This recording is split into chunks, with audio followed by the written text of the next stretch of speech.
bless us. Okay, thank you, honey. You're welcome. Good morning, good morning, good morning. It is so good to be here. It truly is. It's been a couple years. And, you are such a wonderful group. A loving group, a smiling group, and just a wonderful, wonderful group.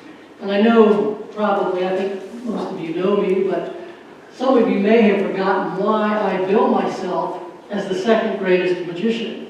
And the reason is quite simple. Why? You see, there are thousands upon thousands of greatest magicians, but there's only one second greatest. However, maybe I should bill myself as the third greatest magician. Second to all of those thousands upon thousands of self-proclaimed greatest magicians, but they truly indeed are second to the one and true magician. And you know where I'm going with this. And that magician is God. For God's magic is real. God's magic transcends the magic of man. But the magic you will see today is nothing more than a quickness of the hands or an illusion.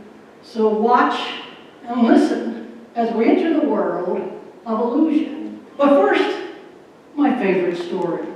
And Sylvia, you said you wanted some humor, so here's my favorite story. It's about a young boy named Mark, I believe his name was Matthew, who attended a Catholic school up in Gold Spring. And on the first day at lunchtime, he got to the cafeteria line, and first thing he sees is this big bowl of red, delicious apples. But there was a note on it, apparently left by the staff, that says, "Take only one, God is watching."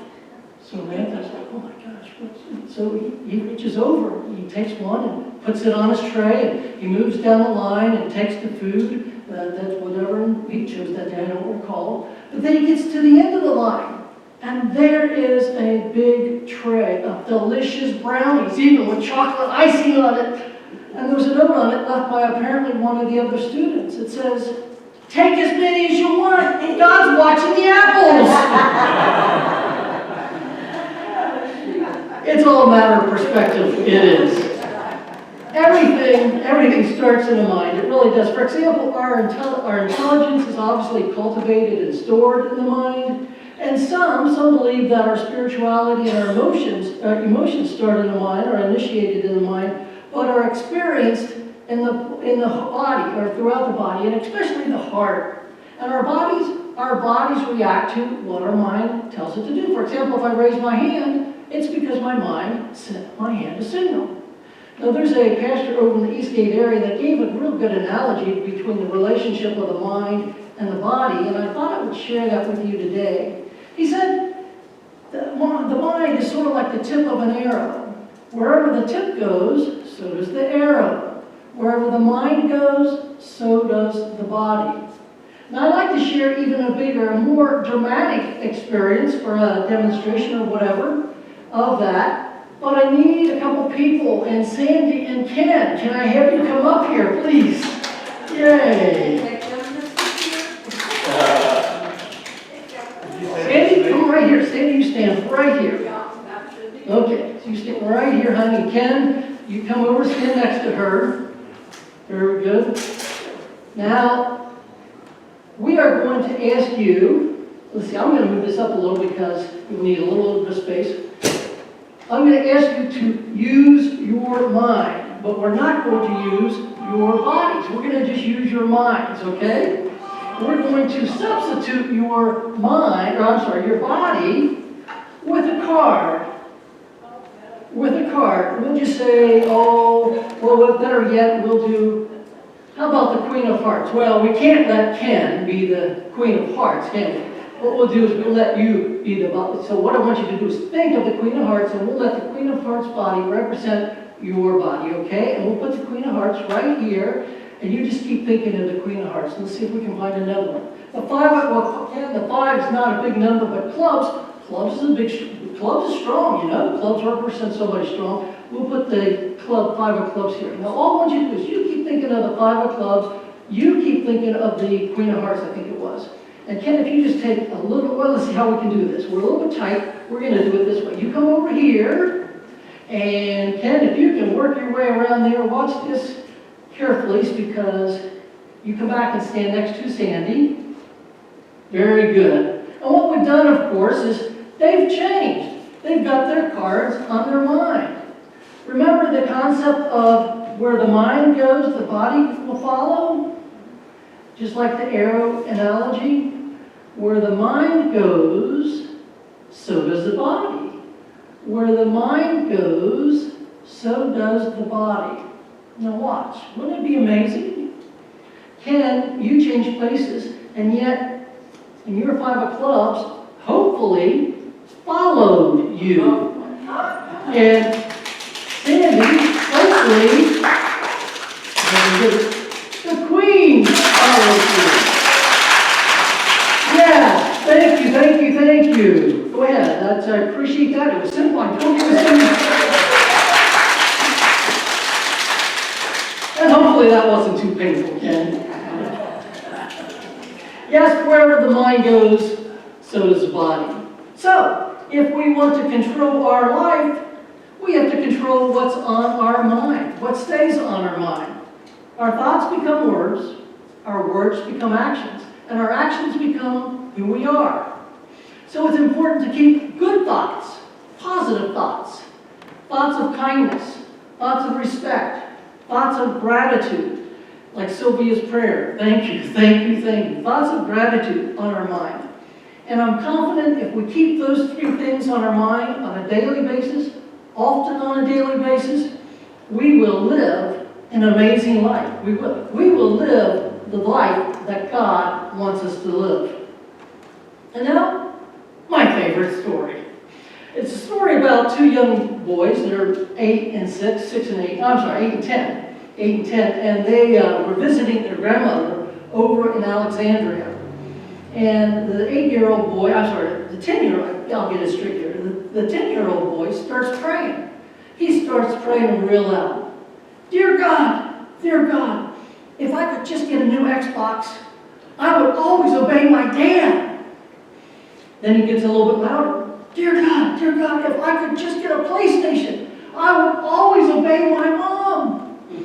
And then he prays even louder. He says, Dear God, if I could just get an iPhone, I would always obey my grandmother and give her lots of hugs and kisses. And finally, the 8-year-old looks over at the 10-year-old and says, Why are you praying so loud? God's not hard of hearing. He says, I know, but Grandma is.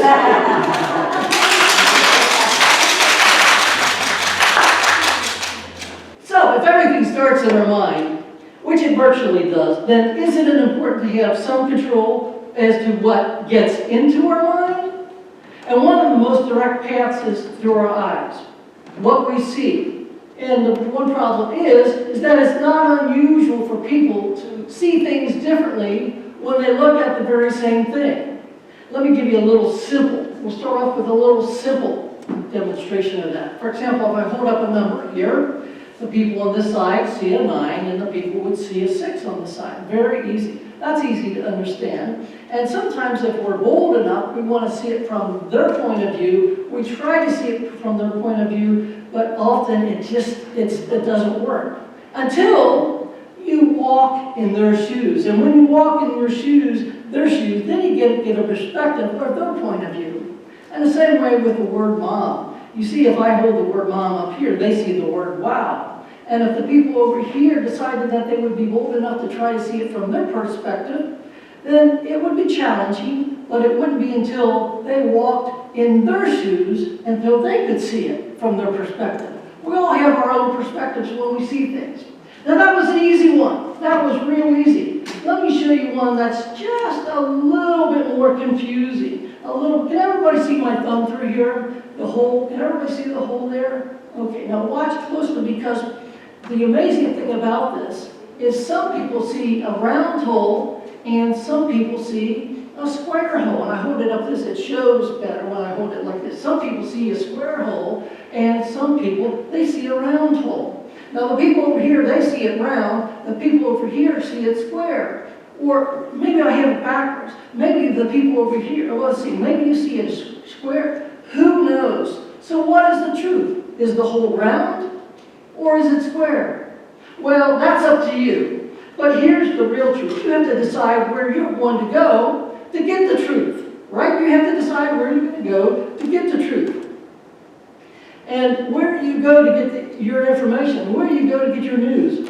And we all know that some people and some news media often try to conform us rather than simply inform us, to persuade us, sometimes using misinformation. So be careful.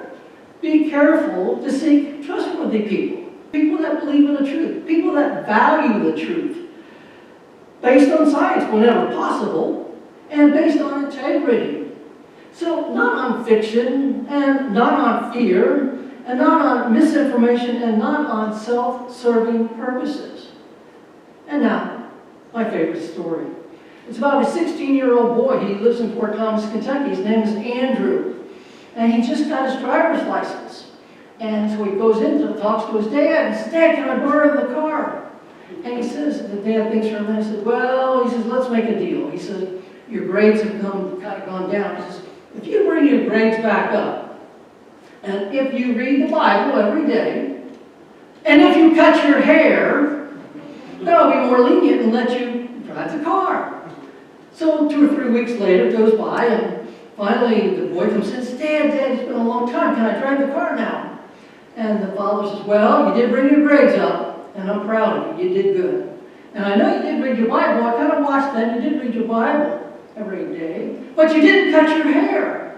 And the son says, "Yeah, Dad, but I've been thinking about that." He says, "You know, Moses, he had long hair. And Samson, he had long hair. And Jesus, he had long hair too." And finally the father, being quick on his toes, he says, "Yes, son, but remember, they walked wherever they went."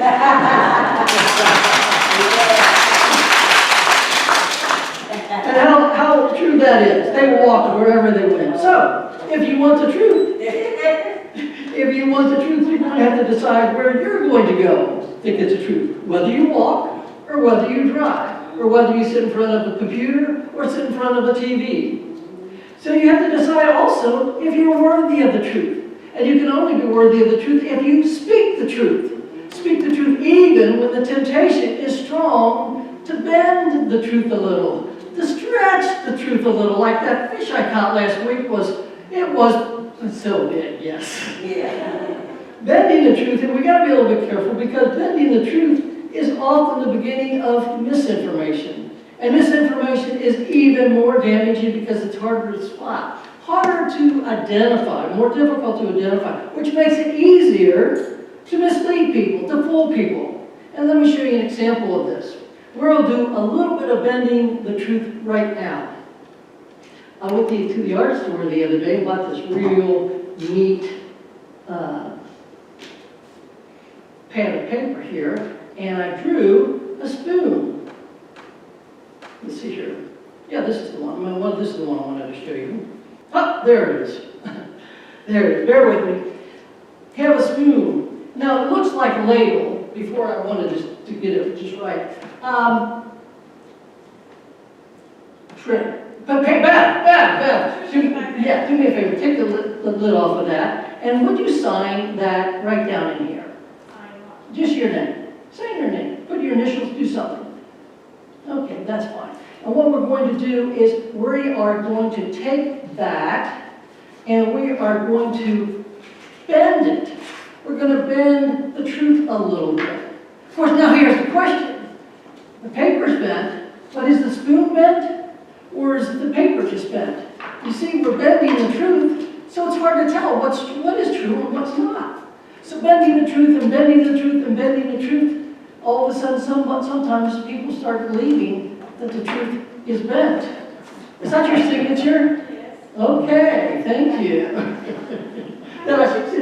I don't know, it just happened. I don't know if everybody got a chance to see that. Yeah.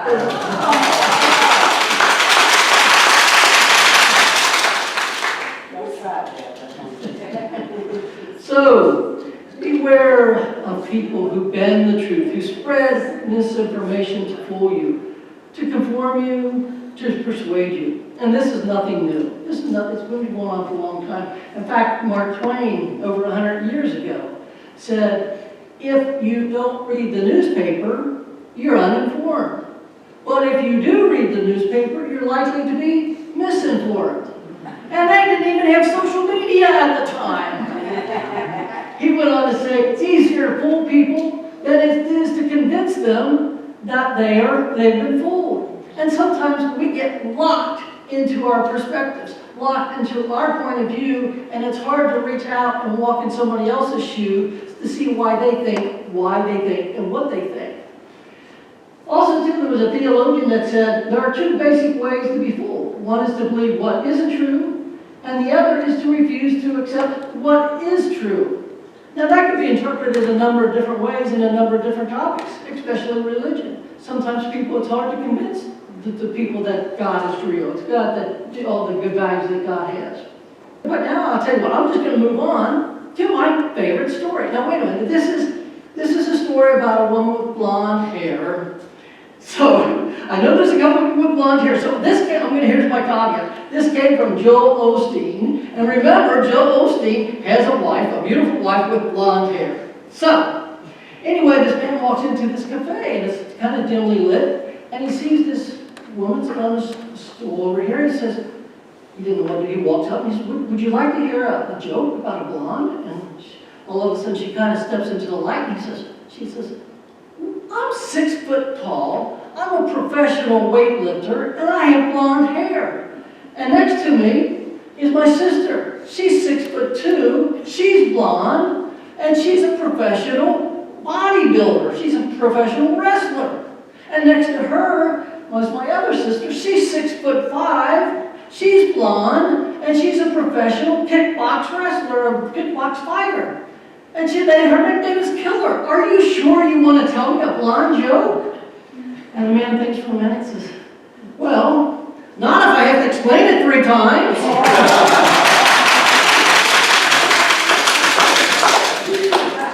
Sometimes when we try something and fail, as few as 3 times, we give up and feel like it's impossible. Today, it seems so impossible to find the truth in many times. We seem so divided. So in part, this is because there's so much misinformation and so many different conspiracies. It seems like there's so much hatred going on and so much division. So finding the truth may seem impossible. Finding unity, finding harmony, might seem impossible. It might seem impossible just to find a little bit of common ground. As impossible as the cliche goes, as fitting a square peg into a round hole. But we're going to do something like that, but what we're going to do is instead of using a square peg, we'll use a cube. We'll use a little tunnel, or die, or a channel, and 2 steel plates. One has a 1-inch hole, the other has a 1/2 inch hole. And believe it or not, right in front of you, we are going to try to push that 4-inch cube through this hole. And if we get it through, we'll then try to get it through the tiny, tiny hole. Let's see if we can do the impossible. I'm going to set the one with the biggest hole up on top first. We'll try that one first, just like that. Then we'll put the smaller hole right in here. Let me just show you what it looks like before I go any further. Wow, I was holding one but not the other. I'll hold both of them. So you can see that's what it looks like. And yet, sometimes the impossible does become possible. Let's find out if today that happens. Are we ready? Here we go.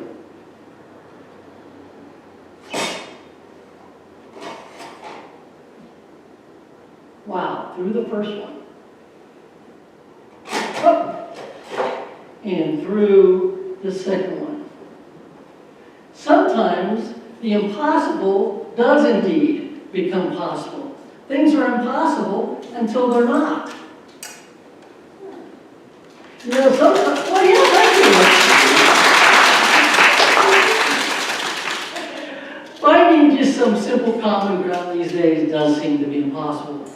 But I believe if people would just start respecting one another, just a tiny bit more. If people would just start being more kind to each other, just maybe a tiny bit more. And stop hating one another. We're not enemies, but yet we seem to have so much hatred and division. then the impossible can become possible. It can. And it may take more than 2 or 3 times for it to happen, but then if it does, it's not a big win. And the good thing is, we don't have to do the impossible to win. All we have to do is to follow the golden rule. And I don't mean the golden rule that some politicians believe in, and that is whoever has the gold rules. No, I'm talking about the age-old golden rule that the top 12 different religions still believe in. And that is to be kind to one another, to respect one another, and to do unto others with a big, healthy dose of gratitude.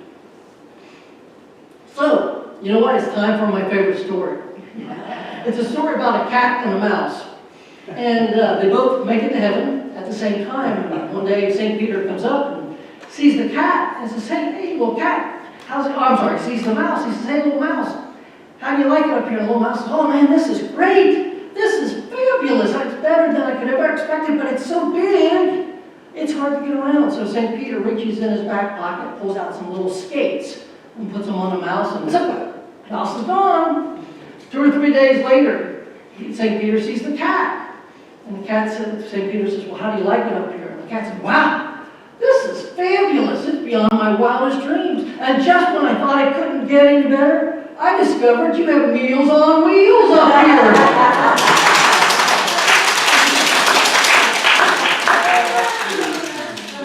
We all have our own version of winning, even the cat in heaven with his version of Meals on Wheels. And now I'm going to show you how you can win every time. But I'll do that through a demonstration of competitive tic-tac-toe. Tic-tac-toe. Now I have to be careful, as Pastor Ken knows, as I was setting it up, the tripod fell and broke, so I've got to be real careful with it. So I think we're going to be able to get through this if Dave would be so kind as to come up and help me. Yes, how many Daves do we have in here?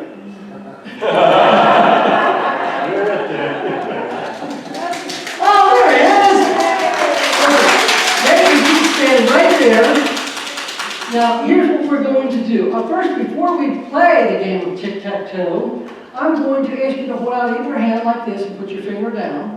Right hand, okay. Because I'm going to have you put your finger on one of these cards. And whatever card you put your finger on, I'll take the next card, the card that's next to it. For example, if you take the Jack of Spades, I will take the 3 of Clubs. Or if you push on the 6 of Hearts, I'll take the 5 of Diamonds. Fair enough? Okay, so now if I spread them out, that would be easy, yes? You would have the advantage. Now if I hold them like this, I might have the advantage. But here's what we'll do. I'm going to step over here and I will just spread them out like this. And all I want you to do, Dave, is come over and take that finger that you've been holding out and just touch and hold one of those cards. Just stand right here so that everybody can see you do it. And touch and hold that card. Okay, keep your finger on it and keep me honest. I'm just going to spread this over. And the card next to it, is the King of Diamonds. Let's see what card you took, Dave. You took the 2 of Diamonds. High card goes first. Dave, I'll tell you what. In the game of tic-tac-toe, the first person always has the advantage. And the reason is they can take the middle spot. And I've got to be careful not to shake this too much. I'm taking the middle spot because now I can win this way, this way, this way, or this way. So now, Dave, I'm going to give you your choice. Where would you like your X? Over here, anywhere at all. Lovely. Okay. I'll take care of this.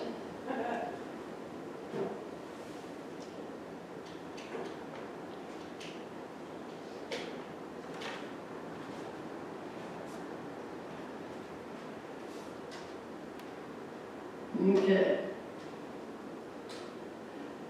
Let's hope it stays there. And now I'll take my O.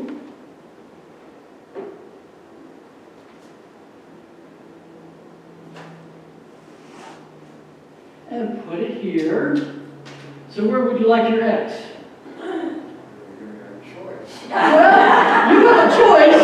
And this okay. Okay. I can tell Dave's played this before. I'm playing. Okay. So let's see. You had in there. I guess it's my turn.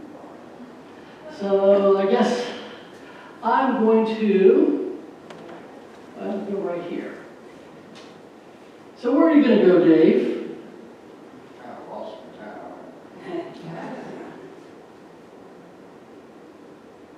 Bottom left here. Okay, that's probably a pretty safe move. I'll take mine.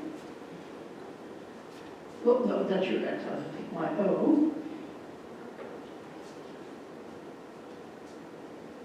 And put it right here. And that's your X. There's only a couple spots left. Which one? I think we know which one you're going to take. Top center. Okay. And last but not least, you know what? I told you I was going to show you how we could win. But nobody won. It was a tie. It was a tie. Nobody won. I'll take that. But that's true. Nobody lost. It's all a matter of perspective. But there's something, Dave, I want to share with you, and that is a couple of things. Number one, behind what I didn't tell you, behind each X and behind each O is a picture. And on this one, well, it happens to be somebody you know. Okay, you recognize him. He's probably pictures 4 or 5 years ago.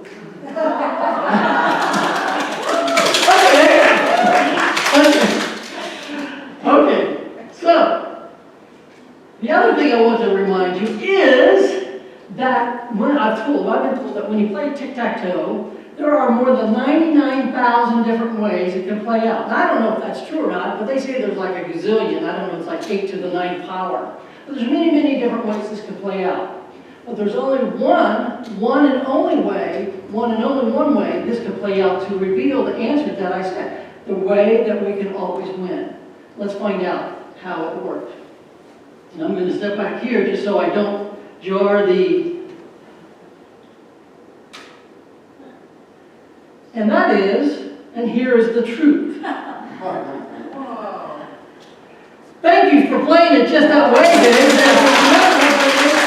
Oh, wait a minute. You know, he said nobody won. Well, I have a feeling that Dave won because Dave picked the 2 of diamonds. And isn't it strange that the 2 of diamonds? Congratulations, Dave. Thank you so much.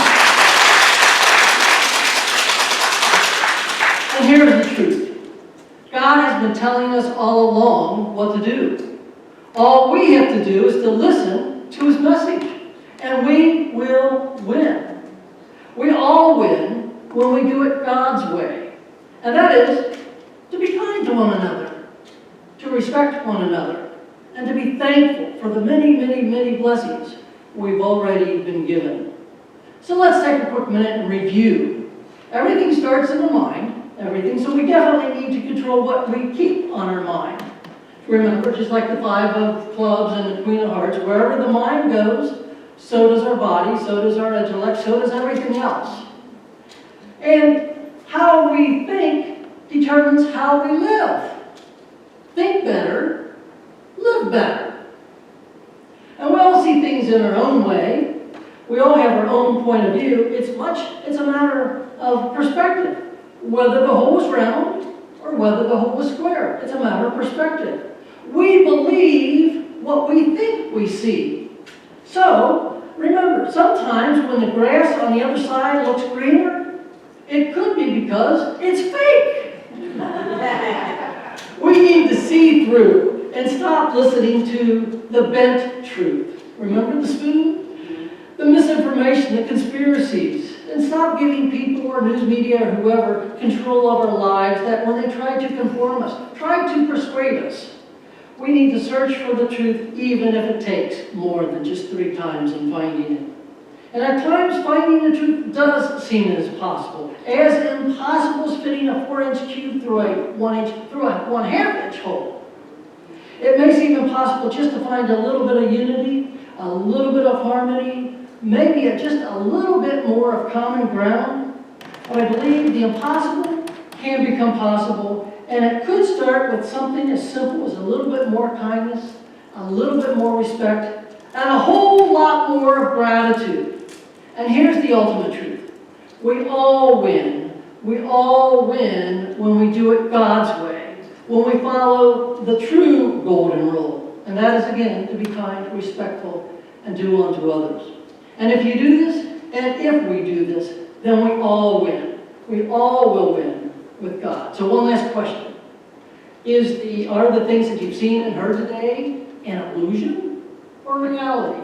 Is it misinformation or the truth? Well, as you decide that, I'll share one final thought with you, and that, my friends, is this.